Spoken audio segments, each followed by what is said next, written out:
Hey there, it is Tomster here on behalf of Indie Structural Productions once again with a new video. This time we're going to be looking at making a new nut out of bone. Now, just to get and backtrack a little bit, a lot of maintenance jobs that I get, more often than not, I have to change the nut or work with the nut in some sort of way. And usually I need to change a plastic nut to a bone nut, which happens to be a case of me having to order a new nut blank from one of the suppliers that I use.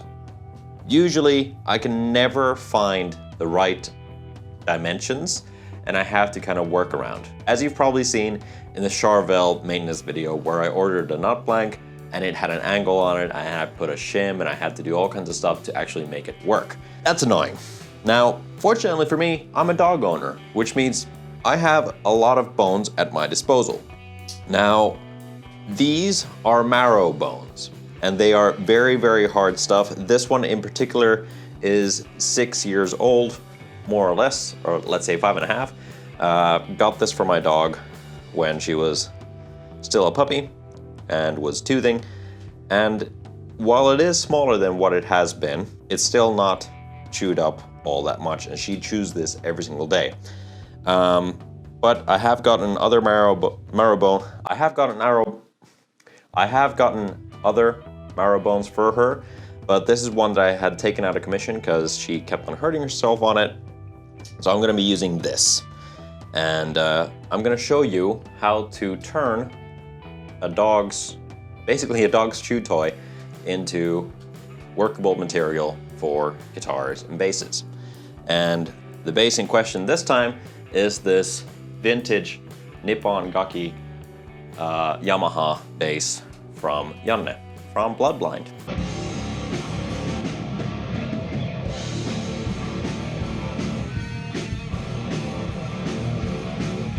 What I'm gonna do is, first off, I'm gonna go return this bone because this is not one that I'm gonna use, and I wouldn't want to take away my dog's precious bone. So I'm gonna go give this back to her.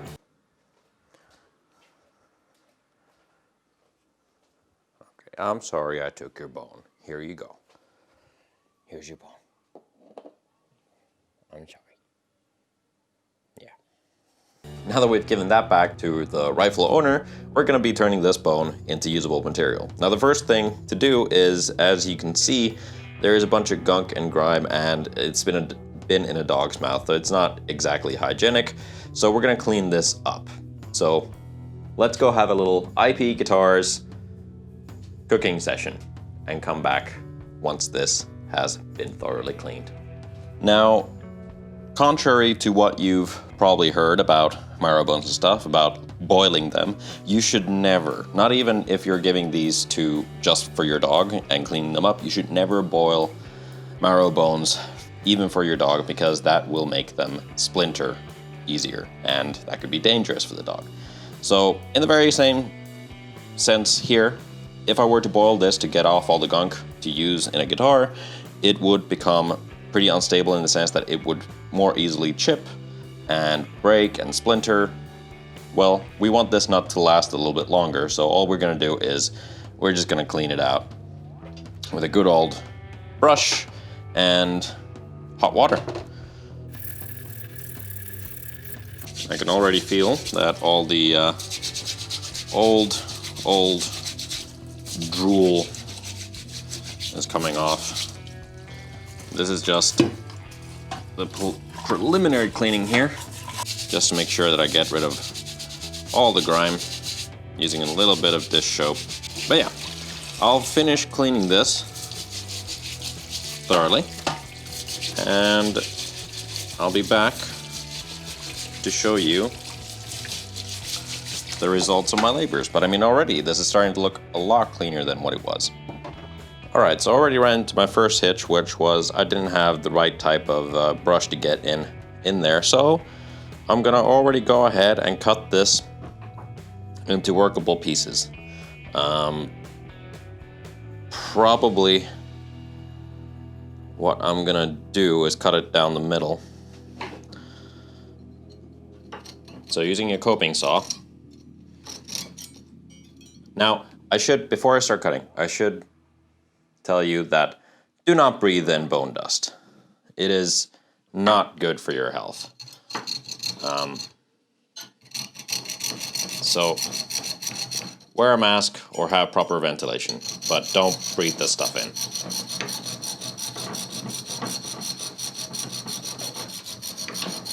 I'm actually going to bring this up so I don't need to hunch over. This makes my life easier, but now you can't see what I'm doing, so here we are.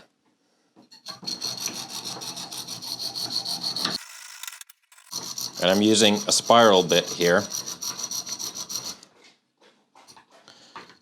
to better get into all those nooks and crannies. Now this will take me a while, so I am going to speed this along so you don't need to watch the entire thing as it goes.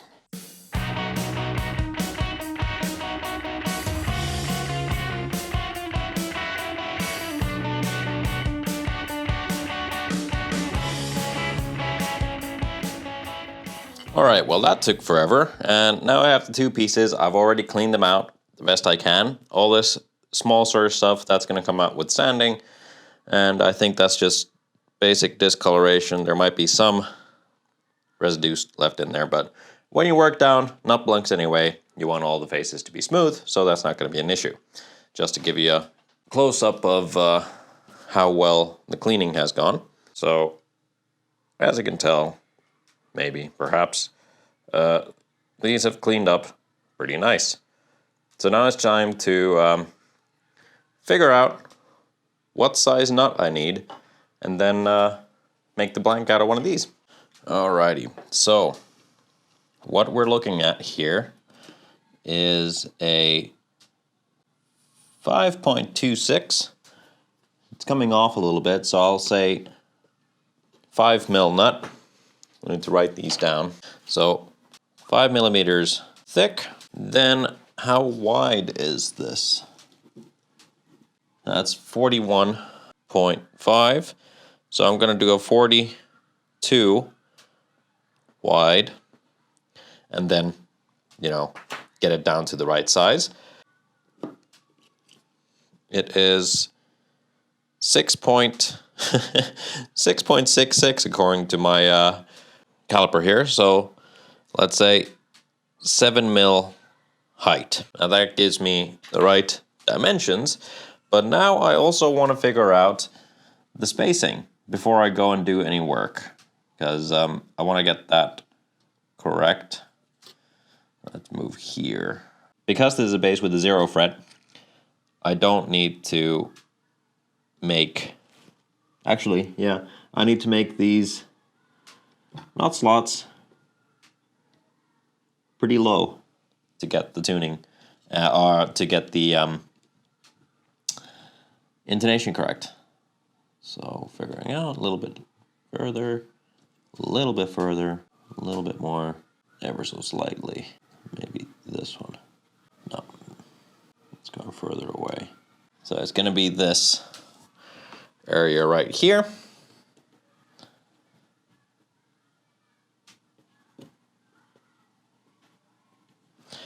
Those 4 that I've marked out. I also need to figure out how far away from the edges these are with these string gauges. So the middle is 6 mil away from the edge on the bass side. Then the treble side is 5.5. Okay. So bass, 6 mil, and 5.5 mil on the treble. Great. Now I have all my dimensions, and I won't be changing the string spacing at all, because I've checked that. Now it's just time to make the blank. First things first, though, have to get a cup of coffee. Can't do any proper work without any coffee. All right, so we are looking at 5 mil thickness. So let's find a good bit. 7, at its thinnest, it's 6, and we need 42. Let's go 43. So we can whittle that down there, like so. It needs to be 7 mil high, but we still need to work that into a flat surface. So let's take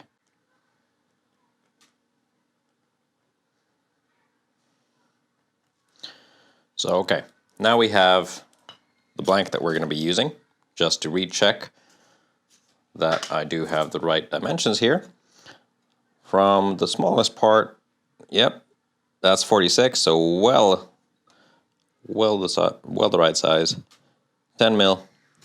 And yeah, I'll cut that out and we'll work that down to a workable size. Now, just to figure out how I'm going to cut this. Again, I'm going to say it again and again and again. You do not want to breathe in bone dust. It is rather carcinogenic.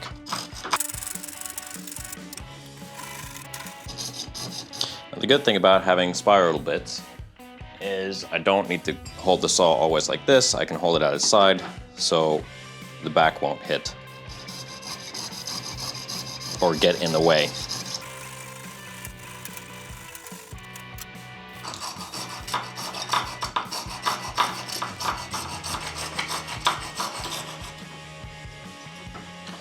All right, now to see if I've messed that up a little bit.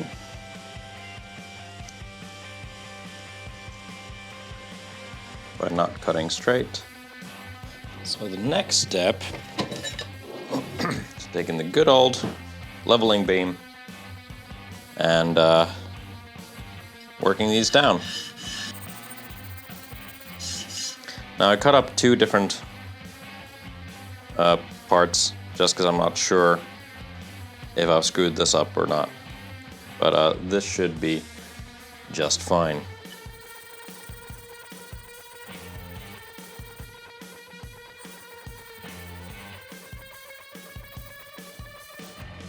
And this is going to take me a little while, so I'm going to sand this down and then show you the results. But first I'll just show you quickly what I'm starting with. So basically this is the starting point that I'm going to work down into a proper nut blank. All right, so now I've sanded down 3 edges of this. So I have the front, the bottom, and the back, or the bottom and the back, they're square, and then I have the front of the nut. So now it should fit pretty well. I've already checked the dimensions, it's looking good. Now I just need to get the right radius and the right size to it. So, by taking my measurements here, making sure that I get a 41 mil nut, so really just getting those edges.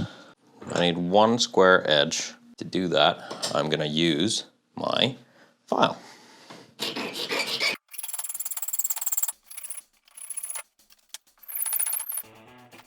Then using the caliper to mark it out.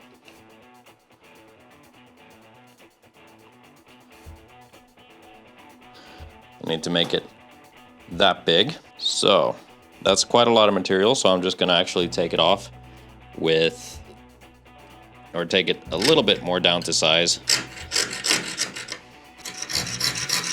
with a coping saw. There. That makes my life easier. Make sure to take the chip, throw it away. Now mark out the line with a pencil so I can actually see what I'm doing. Repeat the same process of getting that edge squared off. There we are. Now comes the moment where I need to figure out the radius and the rest of the dimensions. So to that end, I need to take off the original nut. Let's do that now. Taking off the original nut requires me to first loosen up the strings. There we are. A couple of taps with mallet.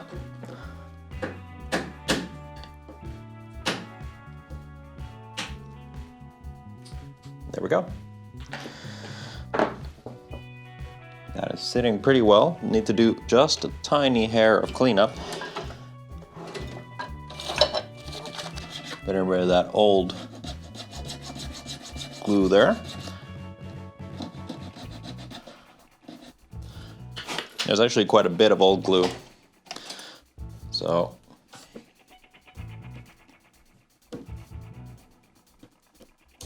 usually I would advise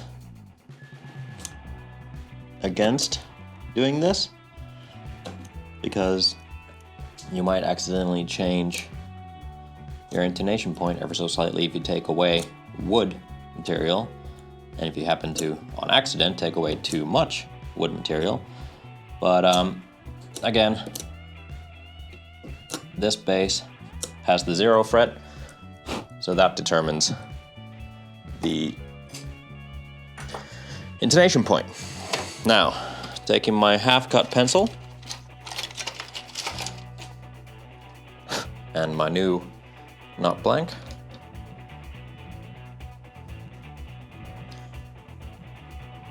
that gives me the depth that I need to go to.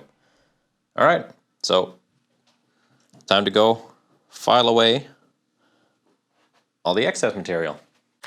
I'm just going to be using my single cut, my single cut file here to work that down.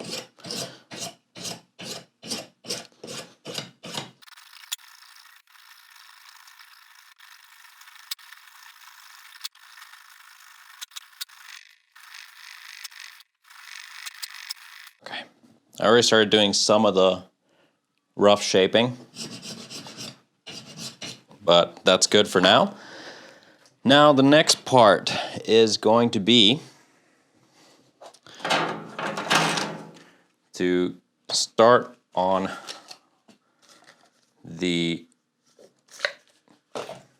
nut slots. And in order to do that, I'm going to take what I had previously figured out, which is the bass and the treble string. So the lowest is 6 mil from the edge. That's there. And then 5.5 mil on the treble side, which is here.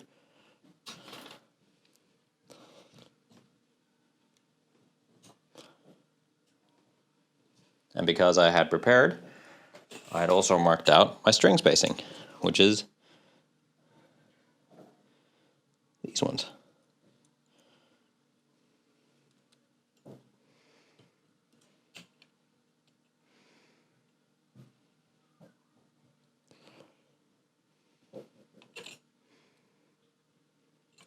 There. Now I have my string spacings for all my strings, and I need to start cutting them out. Now these are guitar nut files. I don't have bass ones yet, but I'm just going to start off all these cuts on the 0.24.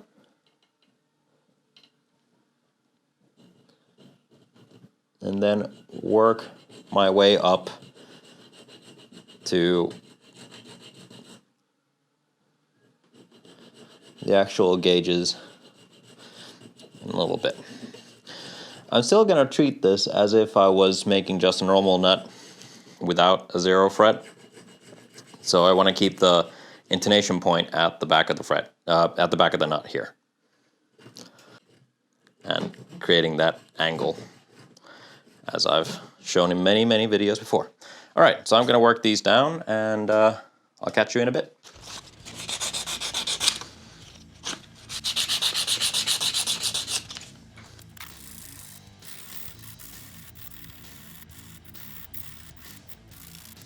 I think the key to having a good nut is paying attention to sharp edges and corners. It does a lot to improve the quality of the instrument, at least in my opinion. All right, so with a little bit of elbow grease, so with a little bit of work, this is what we've ended up with. I'm still gonna finish it up with some 320, and I fixed up the issue that was with the original nut. where Jonna was using far bigger gauges than that nut was intended for, so I opened up these slots to kind of help with that fact and get this playing in drop C once again. Now to get it set, I'm just checking that it fits very well. A couple of drops of super glue just to kind of hold it in place. Ultimately, the strings, of course, are going to be what hold it there, but the drops of super glue help at this stage. There. Don't have any accelerant, so just need to kind of press it in place. There we are. Before I get this back, I'm just going to use the super fine abrasive rubber to polish out all the frets, slap the strings back on, and yeah, move on from there. And there we have it. So now we have successfully basically used the dog's old chew toy to replace a broken nut that I can't find anywhere anymore. I think I dropped it somewhere. There. So we took this, and we took a bone, made it into this, and then made a functioning nut. Of course, this is not tuned yet, but it does work.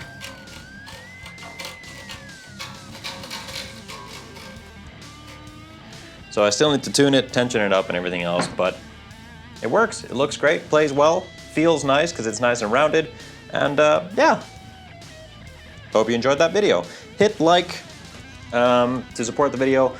The bell icon will definitely support the video a hell of a lot, so give that a smash as well. Subscribe to the channel to see more content coming up, and of course, comment down below if you have anything to comment on, and let me know how I got on with this, and if you want me to do any more type of tutorials or tips going forward, and what you want tips on, and I'll try and do my best. So yeah. Thanks for watching. I'll see you guys next time.